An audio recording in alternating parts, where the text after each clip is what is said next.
చిన్నప్పుడు చేయి పట్టుకుని నేను ఉన్నానని ధైర్యం ఇచ్చారు. ఇప్పుడు అదే కూతురు కష్టమని వస్తే అవమానంగా చూస్తున్నారు.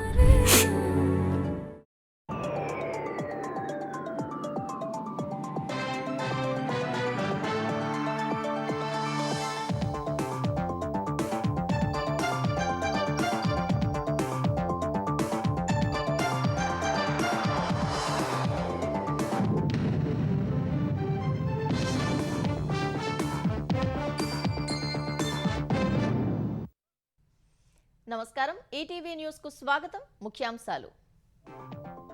పొగాకు ఆక్వా రైతుల కష్టాలపై కేంద్రానికి చంద్రబాబు లేఖ. పెంచిన పన్నులు, అంతర్జాతీయ సుంకాలను పునః సమీక్షించాలని విజ్ఞప్తి. ఆంధ్రప్రదేశ్ జనాభాలో సగం మంది బీసీలే. 2024 కులగణన నివేదికలో వెల్లడి. ఉత్తరాంధ్రలో అత్యధికంగా వెనుకబడిన వర్గాల ప్రజలు. సంక్షేమ గురుకులాల బిల్లులు విడుదల చేసిన తెలంగాణ సర్కార్. ఇకపై నెలవారీ చెల్లింపులు ఉంటాయని ప్రకటన.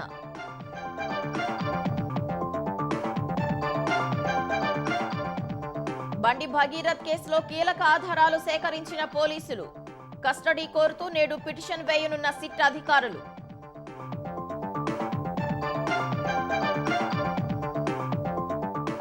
కేరళలో నేడు కొలువు తీరనున్న వీడి సతీశన్ ప్రభుత్వం. హాజరు కానున్న ఏఐసీసీ అగ్రనేతలు, కాంగ్రెస్ పాలిత రాష్ట్రాల సీఎంలు. సుప్రీంకోర్టులో జడ్జిల సంఖ్య పెంచుతూ రాష్ట్రపతి ఆర్డినెన్స్. 34 నుంచి 38కి చేరిన న్యాయమూర్తుల సంఖ్య. భారత్, స్వీడన్ మధ్య సరికొత్త మైలురాయికి ద్వైపాక్షిక బంధం.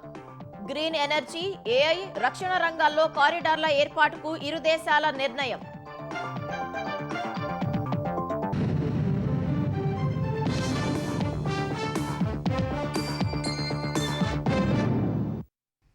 పెరిగిన పన్నులు, అంతర్జాతీయ సుంకాల ప్రభావంతో ఆంధ్రప్రదేశ్లో పొగాకు, ఆక్వా రంగాల రైతులు తీవ్ర ఇబ్బందులు ఎదుర్కొంటున్నారని ముఖ్యమంత్రి చంద్రబాబు ఆవేదన వ్యక్తం చేశారు.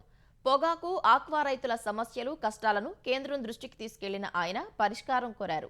లక్షలాది కుటుంబాల జీవనోపాధి ప్రమాదంలో ఉన్నందున తక్షణం జోక్యం చేసుకోవాలన్నారు. మార్కెట్ను కాపాడేలా విధానాల్లో మార్పులు చేయాలని కేంద్రానికి సూచించారు. పొగాకు, ఆక్వా రంగాల రైతుల్ని ఆదుకోవాలంటూ ముఖ్యమంత్రి చంద్రబాబు కేంద్ర మంత్రులు నిర్మలా సీతారామన్, పీయూష్ గోయల్ కు విడివిడిగా లేఖలు రాశారు. 2026 ఫిబ్రవరి 1 నుంచి అమల్లోకొచ్చిన సవరించిన పన్నుల విధానం పొగాకు రైతుల్ని నష్టాల్లోకి నెట్టిందని తెలిపారు. సిగరెట్లపై జీఎస్టీని 28% నుంచి 40%కి పెంచడం, 1000 సిగరెట్లపై ఎక్సైజ్ డ్యూటీని 2050 రూపాయల నుంచి 8500 వరకు పెంచడం, నేషనల్ కలామిటీ కాంటింజెంట్ డ్యూటీ వంటి పన్నులు కలిపి ట్యాక్స్ ఆన్ ట్యాక్స్ భారం పెరిగిందని పేర్కొన్నారు. ఈ ప్రభావంతో మార్కెట్లో కొనుగోళ్లు మందగించి ధరలు పడిపోయాయని సీఎం తెలిపారు. గతేడాది వేలంలో కిలోకు 280 రూపాయలుగా ప్రారంభమైన ధర ఈసారి 250 రూపాయలకు దిగజారిందని వివరించారు. కొనుగోలు సంస్థలు పరిమాణాన్ని తగ్గించడంతో రైతులు నష్టపోతున్నారని తెలిపారు. అంతర్జాతీయ భౌగోళిక పరిస్థితులు ఎగుమతులపై ప్రతికూల ప్రభావం చూపుతున్నాయన్నారు. ఏపీలో సుమారు 43,000 మంది రైతులతో పాటు లక్షలాది కార్మికుల జీవనోపాధి దెబ్బతింటోందని పేర్కొన్నారు. ఆక్వా రంగంపైన కేంద్రానికి సీఎం అత్యవసర విజ్ఞప్తి చేశారు. అమెరికా విధిస్తున్న 50% సుంకం కారణంగా మొత్తం పన్నుభారం 60% వరకు పెరిగిందని తెలిపారు. దీనివల్ల ఏపీ నుంచి జరిగే 25,000 కోట్ల ఎగుమతులు ప్రమాదంలో పడ్డాయన్నారు. 2.5 లక్షల రైతు కుటుంబాలు, 30 లక్షలకు పైగా కార్మికుల ఉపాధి క్షీణించే పరిస్థితి ఏర్పడిందని వివరించారు. దేశీయ మార్కెట్లోనూ ధరలో 20 నుంచి 25% వరకు పడిపోవడం ఆక్వా రంగాన్ని మరింత కుదేలు చేస్తున్నట్లు వెల్లడించారు. రైతులకు ఊరటనివ్వడానికి ఏపీ ఇప్పటికే రొయ్యల మేతపై కేజీకి 9 రూపాయల తగ్గింపు, యూనిట్ విద్యుత్ను రూపాయిన్నరకే అందజేస్తోందని సీఎం కేంద్రం దృష్టికి తీసుకెళ్లారు. వర్కింగ్ క్యాపిటల్ పరిమితి పెంపు, వడ్డీపై 240 రోజుల మారటోరియం, జీఎస్టీ తాత్కాలిక మినహాయింపులు ఇవ్వాలని కేంద్రాన్ని కోరారు. అమెరికాతో సుంకాలపై చర్చలు జరిపి రష్యా, యూరోపియన్ యూనియన్, ఆస్ట్రేలియా వంటి ప్రత్యామ్నాయ మార్కెట్లకు ఎగుమతులు విస్తరించాలని సూచించారు. సాయుధ దళాల ఆహారంలో రొయ్యల్ని చేర్చడం, కిసాన్ క్రెడిట్ పరిమితి పెంపు, ప్రత్యేక రైలు సదుపాయం కల్పించడం వంటి చర్యలు చేపట్టారని విజ్ఞప్తి చేశారు. ఏపీలో ప్రాన్ ప్రొడ్యూసర్స్ కోఆర్డినేషన్ కమిటీ కోసం 100 కోట్ల కార్పస్ ఫండ్ మంజూరు చేయాలని కేంద్రానికి సీఎం మరో లేఖ రాశారు. రీజనల్ ఫిషరీస్ ఇన్స్టిట్యూట్ ఏర్పాటు అవసరాన్ని ప్రస్తావించారు. రెండు కీలక రంగాల సంక్షోభాన్ని సమగ్రంగా వివరిస్తూ రైతుల ప్రయోజనాలు కాపాడేలా తక్షణ విధాన నిర్ణయాలు తీసుకోవాలని కేంద్రాన్ని కోరారు. ఆంధ్రప్రదేశ్ మొత్తం జనాభాలో బీసీల వాటా 50.59% ఉంది. ఏపీ జనాభాలో వెనుకబడిన తరగతుల వారే సగానికి పైగా ఉన్నారు. వైసీపీ హయాంలో 2024 ఎన్నికల ముందు సచివాలయ సిబ్బందితో ఏపీ వ్యాప్తంగా చేపట్టిన కులగణన ద్వారా ఈ వివరాలు వెల్లడయ్యాయి. బీసీల్లో ఏ కులం వారు ఎంత జనాభా ఉన్నారో వివరాలు సేకరించిన అప్పటి ప్రభుత్వం నివేదికను మాత్రం తొక్కిపెట్టింది. తాజాగా ఆ నివేదిక వెలుగులోకి వచ్చింది. ఇటీవల కూటమి ప్రభుత్వం ఏపీ వ్యాప్తంగా చేపట్టిన సమగ్ర కుటుంబ సర్వే దాదాపు పూర్తయింది. అందులోనూ బీసీ జనాభా దాదాపు ఇంతే శాతం ఉన్నట్లు తెలుస్తోంది. ఆంధ్రప్రదేశ్లో బీసీల్ని 5 కేటగిరీలుగా విభజించారు. ఇందులో మొత్తం 138 కులాలు ఉన్నాయి. బీసీఏ కింద 51, బీసీబీ కింద 27, బీసీసీ కింద 1, బీసీడీ కింద 45, బీసీఈ కింద 14 కులాలున్నాయి. జిల్లాలో మొత్తం జనాభాలో బీసీల శాతం పరంగా శ్రీకాకుళం తొలి స్థానంలో ఉంది. ఈ జిల్లా జనాభాలో 80.83% మంది వెనుకబడిన వర్గాలే. 76.55%తో రెండో స్థానంలో విజయనగరం, 72.73%తో మూడో స్థానంలో అనకాపల్లి జిల్లాలు ఉన్నాయి. తర్వాతి స్థానాల్లో కర్నూలు, విశాఖ, అనంతపురం జిల్లాలు ఉన్నాయి. మొత్తంగా ఏపీ వ్యాప్తంగా పరిశీలిస్తే బీసీ జనాభా అత్యధికంగా ఉత్తరాంధ్రలోనే ఉంది. కనిష్టంగా అల్లూరి సీతారామరాజు జిల్లాలో బీసీల జనాభా కేవలం 3.26% ఉంది. పోలవరం, తూర్పుగోదావరి, ప్రకాశం, డాక్టర్ బిఆర్ అంబేద్కర్ కోనసీమ జిల్లాల్లోనూ బీసీ జనాభా తక్కువే ఉంది. బీసీల జనసంఖ్య చూసినా అగ్రస్థానం శ్రీకాకుళం జిల్లాదే. ఇక్కడ అత్యధికంగా 19.29 లక్షల మంది వెనుకబడిన తరగతుల వారున్నారు. తర్వాతి స్థానాల్లో కర్నూలు, విశాఖ, అనంతపురం, విజయనగరం, అనకాపల్లి, శ్రీ సత్యసాయి జిల్లాలు ఉన్నాయి. కాకినాడ, నెల్లూరు, నంద్యాల జిల్లాల్లో సుమారు 10 లక్షల చొప్పున ఉన్నారు. అత్యల్పంగా అల్లూరి సీతారామరాజు జిల్లాలో 22,878 మంది ఉన్నారు. పోలవరం, బాపట్ల, పార్వతీపురం మన్యం, మార్కాపురం జిల్లాల్లోనూ బీసీ జనసంఖ్య తక్కువగా ఉంది. బీసీల్లో ఉపవర్గాల్లో అత్యధికులు బీసీఏలు 84.72 లక్షల మంది ఉన్నారు. తర్వాత బీసీడీ 82.88 లక్షలు, బీసీబీ 67.42 లక్షలు, బీసీఈ 32.12 లక్షలు, బీసీసీ 1.70 లక్షల మంది ఉన్నారు. బీసీఏ సామాజిక వర్గాలకు చెందినవారు ఎక్కువగా శ్రీకాకుళం, కర్నూలు, అనంతపురం జిల్లాల్లో నివసిస్తున్నారు. బీసీబీ జనాభా కర్నూలు, తూర్పుగోదావరి, పశ్చిమ గోదావరి జిల్లాల్లో ఎక్కువగా ఉంది. బీసీసీ వర్గాలు పశ్చిమ గోదావరి, ఏలూరు, కృష్ణా జిల్లాల్లో ఎక్కువగా ఉన్నారు. బీసీడీ జనాభా విజయనగరం, అనకాపల్లి, శ్రీకాకుళం జిల్లాల్లో అత్యధికంగా ఉంది. బీసీఈ వర్గాలు కర్నూలు, నంద్యాల, కడప జిల్లాల్లో ఎక్కువగా ఉన్నారు. అయితే సామాజిక వర్గాల వారీగా వైకాపాకు అనుకూలంగా శాసనసభ స్థానాల్లో అభ్యర్థుల ఎంపిక కోసమే అప్పట్లో సీఎం జగన్ ఈ నివేదికను బయటపెట్టలేదనే విమర్శలొచ్చాయి. సంక్షేమ విద్యార్థులకు ఎప్పటికప్పుడు చెల్లింపులు చేయాలన్న తెలంగాణ ప్రభుత్వ విధానం అమలుకు అడుగుపడింది. సంక్షేమ గురుకులాలు, వసతి గృహాల్లో చదువుతున్న విద్యార్థులకు కాస్మోటిక్స్, డైట్ ఛార్జీలు, ఆయా భవనాల అద్దెలను ఇక నెలవారీగా విడుదల చేయాలని ప్రభుత్వం నిర్ణయం తీసుకుంది. 2026-27 ఏడాది నుంచి ఈ విధానాన్ని అమల్లోకి తీసుకొస్తూ గురుకులాలు, వసతి గృహాలకు 221.24 కోట్ల రూపాయలు విడుదల చేసింది. దీంతో వసతి గృహాల్లో సౌకర్యాలు, భవనాల నిర్వహణ, అద్దె చెల్లింపులతో పాటు విద్యార్థుల పౌష్టికాహారం సదుపాయాలు అందించవచ్చని ప్రభుత్వం వెల్లడించింది. 2026-27 నుంచి ప్రతి నెల బిల్లులు చెల్లిస్తామని బడ్జెట్ ప్రసంగంలో ప్రభుత్వం వెల్లడించింది. దానిని అమల్లోకి తీసుకొస్తూ తాజాగా నిధులు విడుదల చేసింది. పేదలకు కార్పొరేట్ స్థాయి విద్యను అందించడమే కాంగ్రెస్ ప్రభుత్వ లక్ష్యమని తెలంగాణ సాంఘిక సంక్షేమ శాఖ మంత్రి అడ్లూరి లక్ష్మణ్ తెలిపారు. జగిత్యాల కలెక్టరేట్లో నిర్వహించిన విద్యా వారోత్సవాల్లో మంత్రి పాల్గొన్నారు. ప్రభుత్వ పాఠశాలల్లో మౌలిక వస్తువుల కల్పన, ఉపాధ్యాయుల కొరత లేకుండా చర్యలు తీసుకుంటున్నామని తెలిపారు. విద్యార్థులు శారీరకంగా దృఢంగా ఉండటానికి నాణ్యమైన భోజనం అందిస్తున్నామన్నారు. వచ్చే విద్యా సంవత్సరం నుంచి అన్ని ప్రభుత్వ పాఠశాలల్లో అల్పాహార పథకం ప్రవేశపెడుతున్నట్లు మంత్రి తెలిపారు. మన భవిష్యత్తులో కూడా మన పిల్లలకు గొప్పగా చదువు ఇవ్వాలని చెప్పి ఒక సంకల్పంతో రేపు జూన్లో ప్రతి పాఠశాలలో కూడా బ్రేక్ఫాస్ట్ పథకం, గ్రామీణ ప్రాంత పిల్లలంతా కూడా ఉదయం మరి స్కూల్కి వచ్చిన తర్వాత పిల్లలకు నాణ్యతమైనటువంటి బ్రేక్ఫాస్ట్ కానీ మధ్యాహ్నం భోజనం కానీ ఇచ్చి మరి దాని ద్వారా వాళ్ళు శారీరకంగా అన్ని విధాలా కూడా ఆరోగ్యపరంగా ఉండి చదువులో ఎక్కువ శ్రద్ధ ఉండే విధంగా మీరు ఆ విధంగా శిక్షణ ఇవ్వాలని చెప్పేసి మా టీచర్స్ అందరినీ కూడా కోరుతున్నారు. యాదగిరిగుట్టలో ఈ నెల 23న జరిగే శ్రీ లక్ష్మీ నరసింహస్వామి వేద పాఠశాల, దేవస్థాన ఇతర అభివృద్ధి పనుల శంకుస్థాపన కార్యక్రమానికి రావాలని సీఎం రేవంత్ రెడ్డిని దేవాదాయ శాఖ మంత్రి కొండా సురేఖ, యాదగిరిగుట్ట దేవస్థానం అర్చకులు ఆహ్వానించారు. జూబ్లీహిల్స్లోని సీఎం నివాసంలో కలిసి ఈ మేరకు వేద పాఠశాల, దేవస్థాన అభివృద్ధి గురించి చర్చించారు. యాదగిరిగుట్ట దేవస్థానం అర్చకులు రేవంత్ రెడ్డికి లక్ష్మీ నరసింహస్వామి తీర్థ ప్రసాదాలు అందించారు. భారత్ స్వీడన్ మధ్య ద్వైపాక్షిక బంధం సరికొత్త మైలురాయిని తాకింది. ప్రధాని నరేంద్ర మోదీ స్వీడన్ పర్యటనలో ఇరు దేశాలు తమ సంబంధాలను వ్యూహాత్మక భాగస్వామ్యం స్థాయికి పెంచుకుంటూ చారిత్రాత్మక నిర్ణయం తీసుకున్నాయి. గ్రీన్ ఎనర్జీ, ఆర్టిఫిషియల్ ఇంటెలిజెన్స్, రక్షణ రంగాల్లో సరికొత్త టెక్నాలజీ కారిడార్ల ఏర్పాటుకు ఇరు దేశాల ప్రధానులు శ్రీకారం చుట్టారు. ఇదే సమయంలో మోదీకి స్వీడన్ అత్యున్నత పురస్కారాన్ని బహూకరించి గౌరవించింది. ఐరోపా పర్యటనలో భాగంగా ప్రధానమంత్రి నరేంద్ర మోదీ నెదర్లాండ్స్ నుంచి స్వీడన్కు చేరుకున్నారు. మోదీ ప్రయాణిస్తున్న విమానం స్వీడన్ గగనతలంలోకి ప్రవేశించగానే స్వీడన్ ఎయిర్ ఫోర్స్ జెట్లు గౌరవ సూచకంగా ఎస్కార్ట్ చేశాయి. మోదీ విమానం గోథెన్బర్గ్ విమానాశ్రయంలో ల్యాండ్ అయ్యే వరకు రక్షణ కల్పించాయి.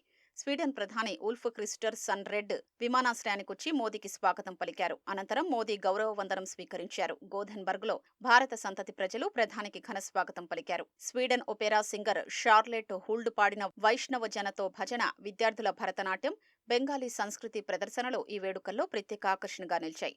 అనంతరం మోదీ దార్శనిక నాయకత్వాన్ని, ఇరు దేశాల సంబంధాల్లో అసాధారణ కృషిని గుర్తిస్తూ ప్రతిష్టాత్మక royal order of the polar star degree commander grant cross పురస్కారాన్ని స్వీడన్ అందజేసింది. యువరాణి విక్టోరియా నుంచి మోదీ దీన్ని అందుకున్నారు. అనంతరం వాణిజ్యం, సాంకేతికత, రక్షణ రంగం తదితరాలపై స్వీడన్ ప్రధాని ఉల్ఫ్ క్రిస్టర్ సన్తో మోదీ చర్చలు జరిపారు. గ్రీన్ ఎనర్జీ, ఆర్టిఫిషియల్ ఇంటెలిజెన్స్, రక్షణ రంగాల్లో సరికొత్త టెక్నాలజీ కారిడార్ల ఏర్పాటుకు ఇరు దేశాల ప్రధానులు శ్రీకారం చుట్టారు. ఇరు దేశాల మధ్య వ్యూహాత్మక భాగస్వామ్యం ద్వారా గ్రీన్ ట్రాన్సిషన్, భద్రత, ఎమర్జింగ్ టెక్నాలజీ, ప్రజల మధ్య సంబంధాలపై ప్రత్యేక దృష్టి సారించనున్నట్లు మోదీ వెల్లడించారు. పరిశోధనలు, స్టార్టప్ వ్యవస్థల్ని బలోపేతం చేసేందుకు Bharat Sweden science and technology సెంటర్ను ఏర్పాటు చేయనున్నట్లు మోదీ ప్రకటించారు. పారిశ్రామిక కర్బన ఉద్గారాల తగ్గింపు కోసం ఉమ్మడిగా చేపట్టిన leadership group for industry transition 3వ దశను ప్రారంభించనున్నట్లు తెలిపారు. స్వీడన్ సాంకేతికతను భారత్ విస్తృత మార్కెట్ను జోడించి ప్రపంచానికి వాతావరణ పరిష్కారాల్ని అందించొచ్చని మోదీ ఆశాభావం వ్యక్తం చేశారు. అనంతరం ప్రముఖ లాజిస్టిక్ సంస్థ మర్క్ చైర్మన్ రాబర్ట్ మర్క్ ఉగ్లాతో మోదీ సమావేశమై భారత్లో ఓడరేవుల్లో పెట్టుబడుల అవకాశాలపై చర్చించారు. భారత పోర్టుల మౌలిక సదుపాయాలు, మారిటైమ్ లాజిస్టిక్స్, గ్రీన్ షిప్పింగ్ రంగాల్లో పెట్టుబడులు పెట్టాలని కోరారు. బండి భగీరథ్ పై నమోదైన పోక్సో కేసులో పేట్ బషీరాబాద్ పోలీసుల దర్యాప్తు కొనసాగుతుంది. నిందితుడిని అరెస్ట్ చేసి చర్లపల్లి జైలుకు తరలించిన పోలీసులు ఆధారాల సేకరణపై దృష్టి సారించారు. భగీరథ్ను కస్టడీకి తీసుకోవాలని నిర్ణయించారు. ఈ మేరకు కోర్టులో కస్టడీ పిటిషన్ దాఖలు చేసేందుకు పోలీసులు సిద్ధమవుతున్నారు. దర్యాప్తులో భాగంగా పోలీసులు మరికొందరిని విచారించే అవకాశం ఉంది. బాలిక తల్లి ఇచ్చిన ఫిర్యాదులో భగీరథ్తో పాటు మరో 10 మంది పేర్లు ప్రస్తావించారు. సాక్ష్యాల సేకరణలో భాగంగా వారిని పిలిపించి వివరాలు సేకరించే అవకాశం ఉంది. వారు చెప్పిన విషయాలతో పాటు సాంకేతికంగా ఇతర రూపాల్లో సేకరించిన ఆధారాలతో పోలీసులు సరిపోల్చనున్నారు. మొయినాబాద్లోని 2 ఫామ్ హౌస్లు, నానక్రామ్గూడలోని సర్వీస్ అపార్ట్మెంట్ నుంచి పోలీసులు కొన్ని ఆధారాలు సేకరించినట్లు తెలుస్తోంది. సిద్దిపేట బైపాస్ రోడ్ వద్ద నార్కోటిక్స్ కంట్రోల్ బ్యూరో అధికారులు భారీ స్థాయిలో ఆల్ఫ్రజోలం పట్టుకున్నారు. కలకుంట కాలనీలో ఓ కారు నుంచి మరో కారులో ఆల్ఫ్రజోలం మారుస్తుండగా పక్కా సమాచారంతో పట్టుకున్నారు. 3 నిందితులు సహా 39 కిలోల ఆల్ఫ్రజోలం, 85 లక్షల నగదు, 2 కార్లు స్వాధీనం చేసుకున్నారు. నిందితులు ఇచ్చిన సమాచారంతో ప్రధాన నిందితుడిని హైదరాబాద్ మదీనాగూడలో ఎన్సీబీ అధికారులు అరెస్ట్ చేశారు. దర్యాప్తులో నిందితులు నేరాన్ని ఒప్పుకున్నారు. హైదరాబాద్ ప్రశాంత్ నగర్లోని ఓ కంపెనీలో ఫ్రీలాన్స్ కెమిస్ట్రీగా ప్రధాన నిందితుడు పనిచేస్తున్నారు. తన ల్యాబ్లో అనుమతులు లేకుండా రహస్యంగా తయారు చేస్తున్నట్లు గుర్తించారు. 5 ఏళ్లలో సుమారు 150 కిలోల ఆల్ఫ్రజోలం తయారు చేసి అమ్మి సొమ్ము చేసుకున్నట్లు ఎన్సీబీ అధికారులు గుర్తించారు. నిందితులను సిద్దిపేట మెజిస్ట్రేట్ ఎదుట హాజరుపరిచి రిమాండ్కు తరలించారు. ఆంధ్రప్రదేశ్ విద్యాశాఖ మంత్రి నారా లోకేష్ నాయుడు ఢిల్లీలో పర్యటించనున్నారు. మధ్యాహ్నం US nuclear executive mission to ఇండియాలో భాగంగా జరగనున్న ఎగ్జిక్యూటివ్ డెలిగేషన్ మీటింగ్లో పాల్గొననున్నారు. ఆదివారం రాత్రి ఢిల్లీ చేరుకున్న లోకేష్ కు తెలుగుదేశం పార్టీ ఎంపీలు ఘనంగా స్వాగతం పలికారు. మహిళలపై అఘాయిత్యాలకు పాల్పడితే కఠిన శిక్షలు తప్పవని ఆంధ్రప్రదేశ్ హోంమంత్రి అనిత హెచ్చరించారు. వైసీపీ హయాంతో పోలిస్తే కూటమి సర్కార్లో మహిళలకు భద్రత మరింత పెరిగిందన్నారు. పోక్సో కేసుల్లో నిందితులకు 3 నెలల్లో శిక్షలు పడుతున్నాయని తెలిపారు. కాణిపాకం శ్రీ వరసిద్ధి వినాయక స్వామిని హోంమంత్రి అనిత కుటుంబ సమేతంగా దర్శించుకున్నారు. ముందుగా కాణిపాక ఆలయ అతిథి గృహానికి చేరుకున్న హోంమంత్రి పోలీసుల నుంచి గౌరవ వందనం స్వీకరించారు. అనంతరం ఆలయ అధికారులు, అర్చకులు రాజగోపురం వద్ద స్వాగతం పలికారు. మూలమూర్తి దర్శనానంతరం స్వామివారి శేష వస్త్రాలు, తీర్థ ప్రసాదాలను అందజేశారు. మహిళల మీద ఎటువంటి అఘాయిత్యాలు జరిగినా కూడా వితిన్ 24 నుంచి 48 గంటల్లో నిందితులను పట్టుకుంటున్నాము. పట్టుకోవడం ఒకటి మా బాధ్యత కాదు, పట్టుకున్న తర్వాత ఆ నేరస్తుడికి తగిన శిక్ష విధించాలి అన్నది కూడా మా తాలూకా మెయిన్ ఎజెండా. దాని మీదనే ఈ రోజు ఫోరెన్సిక్ ని మేము అందరం కూడా ఎక్కువ బలోపేతం చేయడం జరిగింది. ఎవిడెన్స్ కలెక్షన్ చేయడంలో కూడా ఎక్కడైనా ఇన్సిడెంట్ జరిగితే ఆ ప్లేస్ కి ఫోరెన్సిక్ డిపార్ట్మెంట్ వాళ్ళు ఇంతకు ముందు చాలా లేట్ అయిన సందర్భం నుంచి ఈ రోజు ఒక గంటలోనే ఫోరెన్సిక్ డిపార్ట్మెంట్ వాళ్ళు వెళ్తున్నారు. అంటే పోక్సో కేసులు లాంటి కేసుల్లో కూడా 3 నెలల నుంచి 4 నెలల కాలంలోనే శిక్ష పడిన సందర్భాలు మన రాష్ట్రంలో చాలా ఉన్నాయి. నిందితులను పట్టుకున్నాము, అరెస్ట్ చేసాము, జైలుకి పంపించాము అన్నది కాకుండా ఆ నిందితులకి త్వరితగతిన శిక్ష పడే విధంగా ఈ రోజు మా గవర్నమెంట్ పనిచేస్తుంది. అంబేద్కర్ కు గౌరవం దక్కకుండా అడ్డుకున్న పార్టీ కాంగ్రెస్ మాత్రమేనని ఏపీ వైద్యారోగ్య శాఖ మంత్రి సత్యకుమార్ యాదవ్ అన్నారు. ఎన్డీఏ ప్రభుత్వం వచ్చిన తర్వాతే అంబేద్కర్ కు భారతరత్న ఇచ్చి సముచిత స్థానం కల్పించినట్లు తెలిపారు. విజయవాడలోని అంబేద్కర్ స్మృతి వనంలో అంబేద్కర్ 135వ జయంతి ఉత్సవాలు ముగింపు కార్యక్రమం నిర్వహించారు. ఈ కార్యక్రమంలో బీజేపీ రాష్ట్ర అధ్యక్షుడు పీవీఎన్ మాధవ్తో కలిసి మంత్రి సత్యకుమార్ పాల్గొన్నారు. అంతకుముందు బందర్ రోడ్లోని ఇండోర్ స్టేడియం నుంచి అంబేద్కర్ స్మృతి వనం వరకు వేలాది డప్పు కళాకారులతో భారీ ప్రదర్శన నిర్వహించారు. డప్పు కళాకారులకు గుర్తింపు ఇవ్వాల్సిన అవసరం ఎంతైనా ఉందని మంత్రి సత్యకుమార్ అన్నారు. వారి సమస్యలను సీఎం చంద్రబాబు దృష్టికి తీసుకువెళ్లి పరిష్కరించేలా కృషి చేస్తానని వెల్లడించారు.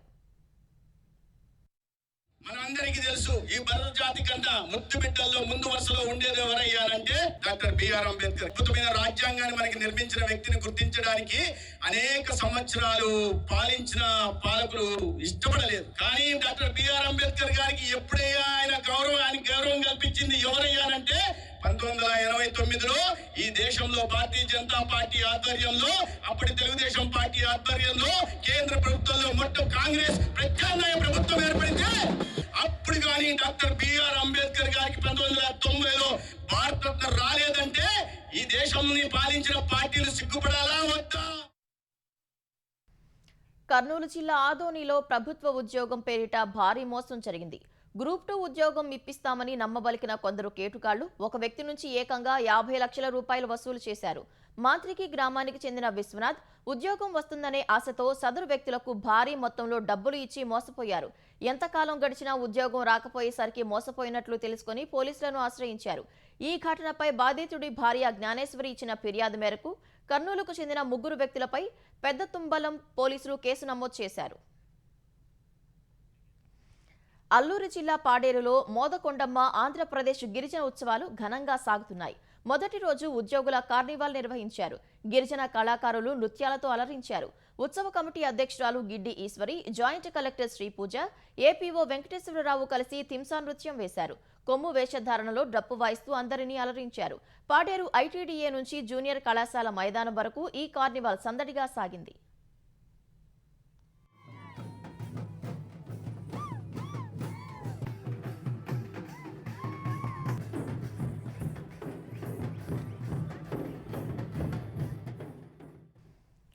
డప్పు కళాకారులకు కూటమి ప్రభుత్వం అండగా ఉంటుందని ప్రభుత్వ చీఫ్ విప్ జీవీ ఆంజనేయులు తెలిపారు. పల్నాడు జిల్లా వినుకొండలోని ఎన్ఎస్పీ కాలనీ మైదానంలో జాతీయ స్థాయి డప్పుల ప్రదర్శన ఘనంగా జరిగింది. వినుకొండ దరువు కమిటీ ఆధ్వర్యంలో నిర్వహించిన ఈ కార్యక్రమానికి జీవీ ఆంజనేయులు ముఖ్య అతిథిగా హాజరయ్యారు. ఈ ప్రదర్శనలో తెలుగు రాష్ట్రాలతో పాటు కర్ణాటక, తమిళనాడు నుంచి డప్పు కళాకారుల జట్లు పాల్గొన్నాయి. తెలంగాణ నుంచి పాల్గొన్న 2 మహిళా డప్పు జట్లు ప్రత్యేక ఆకర్షణగా నిలిచాయి. ఈ ప్రదర్శనను తిలకించేందుకు కూటమి నాయకులతో పాటు ప్రజలు పెద్ద సంఖ్యలో తరలివచ్చారు. కళాకారులతో కలిసి జీవీ ఆంజనేయులు డప్పు కొట్టి ఆకట్టుకున్నారు. తనకు డప్పు కళ అంటే ఎంతో ఇష్టమని జీవీ ఆంజనేయులు చెప్పారు. తన స్వగ్రామంలో డప్పు కళాకారులకు ప్రత్యేక శిక్షణ ఇప్పించి వారిని ప్రోత్సహించిన విషయాన్ని గుర్తు చేశారు.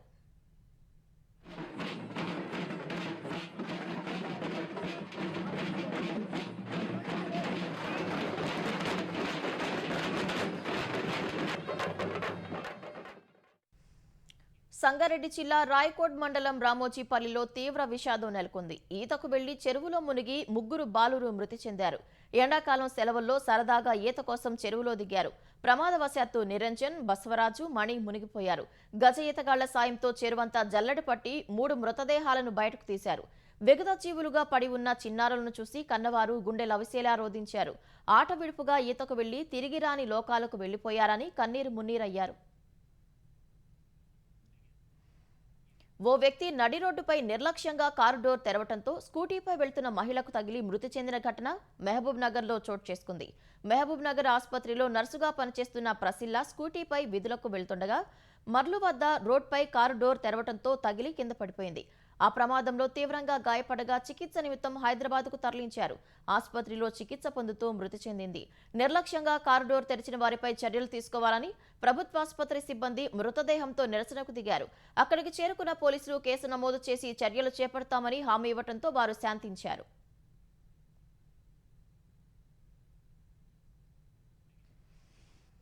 కేరళలో వీడి సతీశన్ సారథ్యంలో యునైటెడ్ డెమోక్రటిక్ ఫ్రంట్ యూడీఎఫ్ ప్రభుత్వం ఇవాళ కొలువుదీరనుంది. ఈ మేరకు తిరువనంతపురంలోని సెంట్రల్ స్టేడియంలో కేరళ సీఎంగా వీడి సతీశన్ ప్రమాణ స్వీకారానికి ఏర్పాట్లు పూర్తయ్యాయి. వీడి సతీశన్ తన కేబినెట్ కూర్పును పూర్తి చేశారు. యూడీఎఫ్ కూటమి పార్టీలతో చర్చల అనంతరం 20 మందికి మంత్రి పదవులను ఖరారు చేసినట్లు సతీశన్ ప్రకటించారు. వారిలో 14 మంది తొలిసారి మంత్రులుగా వ్యవహరించబోతున్నట్లు చెప్పారు. వారిలో 2 మహిళలు, 2 ఎస్సీ వర్గానికి చెందిన వారున్నట్లు పేర్కొన్నారు. కాంగ్రెస్ సీనియర్ నేతలు రమేష్ చెన్నితాల, కె మురళీధరన్, ఏపీ అనిల్ కుమార్, సన్నీ జోసెఫ్ పేర్లు మంత్రుల జాబితాలో ఉన్నట్లు సతీశన్ వెల్లడించారు. మరోవైపు ఐయుఎంఎల్కు చెందిన 5గురిని మంత్రి పదవులకు ఎంపిక చేశారు. మంత్రుల జాబితాను గవర్నర్ ఆర్లేకర్కు సతీశన్ అందజేశారు. కేరళ ముఖ్యమంత్రిగా సతీశన్ ప్రమాణ స్వీకారోత్సవానికి ఏఐసీసీ అధ్యక్షుడు మల్లికార్జున ఖర్గే, రాహుల్ గాంధీ, ప్రియాంక గాంధీ, కాంగ్రెస్ సీనియర్ నేతలు హాజరు కానున్నారు. Karnataka CM Siddaramaiah, deputy CM DK Shivakumar, Telangana CM Revanth Reddy, Himachal Pradesh ముఖ్యమంత్రి సుఖ్వీందర్ సింగ్ హాజరయ్యే అవకాశం ఉంది. సుప్రీంకోర్టు న్యాయమూర్తుల సంఖ్య 38కి పెంచుతూ రాష్ట్రపతి ద్రౌపది ముర్ము ఆర్డినెన్స్ జారీ చేశారు. దీంతో సుప్రీంకోర్టు న్యాయమూర్తుల సంఖ్య ప్రస్తుతం ఉన్న 34 నుంచి 38కి పెరిగింది. ప్రధాని నరేంద్ర మోదీ అధ్యక్షతన ఇటీవల సమావేశమైన కేంద్ర మంత్రివర్గం న్యాయమూర్తుల సంఖ్య పెంపు ప్రతిపాదనకు ఆమోదం తెలిపింది. వచ్చే పార్లమెంటు సమావేశాల్లో ఇందుకు అనుగుణంగా బిల్ ప్రవేశపెట్టనున్నట్లు కేంద్ర మంత్రి అశ్విని వైష్ణవ్ వెల్లడించారు. ప్రస్తుతం సుప్రీంకోర్టులో 92,000 కేసులు పెండింగ్లో ఉన్న విషయాన్ని దృష్టిలో ఉంచుకొని ప్రజలకు వేగంగా న్యాయ సేవలు అందించాలన్న ఉద్దేశంతో కేంద్రం ఈ నిర్ణయం తీసుకున్నట్లు చెప్పారు. తాజాగా రాష్ట్రపతి ఆర్డినెన్స్ జారీ చేయడంతో న్యాయమూర్తుల సంఖ్య పెంపు అమల్లోకి వచ్చింది. న్యాయమూర్తుల సంఖ్య పెంపుతో తలెత్తే అదనపు ఖర్చును భారత సంఘటిత నిధి నుంచి సమకూరుస్తారు. ప్రస్తుతం సుప్రీంకోర్టులో సీజేఐతో కలిపి 32 మంది న్యాయమూర్తులు సేవలందిస్తున్నారు. 2 పోస్టులు ఖాళీగా ఉన్నాయి. ఈ ఏడాది నవంబర్లోపు 4 న్యాయమూర్తులు పదవీ విరమణ చేయనున్నారు. మాజీ ఎమ్మెల్యేలకు, ఎమ్మెల్సీలకు పింఛన్, ఇతర ప్రయోజనాలను కల్పించే చట్టపరమైన నిబంధనలను సవాల్ చేస్తూ దాఖలైన పిటిషన్ను అలహాబాద్ హైకోర్టు కొట్టివేసింది. ఈ నిబంధనలు శాసన పరిధిలోకి వస్తాయని, కేవలం విధానపరమైన విభేదాలను చూపి వాటిని రాజ్యాంగ విరుద్ధంగా ప్రకటించలేమని స్పష్టం చేసింది. మాజీ సభ్యులతో సహా ఎమ్మెల్యేలు, ఎమ్మెల్సీలకు అనుకూలంగా పింఛన్, భత్యాలు, ఇతర ప్రయోజనాలకు సంబంధించిన నిబంధనలను రూపొందించకుండా శాసనసభను రాజ్యాంగం నిరోధించబోదని justice Ranjan Roy, justice AK చౌదరిలతో కూడిన ధర్మాసనం పేర్కొంది. ఓ ఎన్జీఓకు ప్రధాన కార్యదర్శిగా పనిచేస్తున్న ఎస్ఎన్ శుక్లా దాఖలు చేసిన ఈ పిల్పై ధర్మాసనం తీర్పును వెలువరించింది. శాసనసభ తన సభ్యులతో పాటు మాజీ సభ్యుల కోసం సామాజిక భద్రతా చట్టాన్ని రూపొందించడంలో ఎటువంటి రాజ్యాంగపరమైన ఆంక్షలు లేవని ధర్మాసనం వెల్లడించింది. పశ్చిమ బెంగాల్లో కుప్పలు తెప్పలుగా గుర్తింపు కార్డులు బయటపడటం రాజకీయ దుమారానికి దారితీసింది. బీర్భూం జిల్లాలో ఓ మాజీ బీఎల్ఓ ఇంటి పక్కనున్న పొలంలో పెద్ద ఎత్తున ఓటర్ కార్డులు చెల్లాచెదురుగా పడి ఉండటాన్ని స్థానికులు గుర్తించారు. వెంటనే ఘటనా స్థలానికి చేరుకున్న పోలీసులు మాజీ బీఎల్ఓను విచారించారు. కొత్త కార్డులు పంపిణీ చేసే సమయంలో పాత కార్డులను వెనక్కి తీసుకున్నానని, అయితే వాటిని ఆఫీసులో అప్పగించకుండా తన వద్దే ఉంచుకున్నట్లు మాజీ బీఎల్ఓ విచారణలో వెల్లడించారు. మరోవైపు బిధాన్ నగర్లోని వార్డు నెంబర్ 36 బసంతిదేవి కాలనీలో ఉన్న స్థానిక టీఎంసీ పార్టీ కార్యాలయంలో 100కు పైగా ఆధార్ కార్డులు, పాన్ కార్డులతో పాటు భూమికి సంబంధించిన పత్రాలను పోలీసులు స్వాధీనం చేసుకున్నారు. ఎన్నికల్లో ప్రజలను ఓటు వేయకుండా అడ్డుకునేందుకే టీఎంసీ ఈ పత్రాలను లాక్కొని దాచిపెట్టిందని బీజేపీ ఆరోపించింది. 2 ఘటనలపై పోలీసులు ముమ్మర దర్యాప్తు చేస్తున్నారు.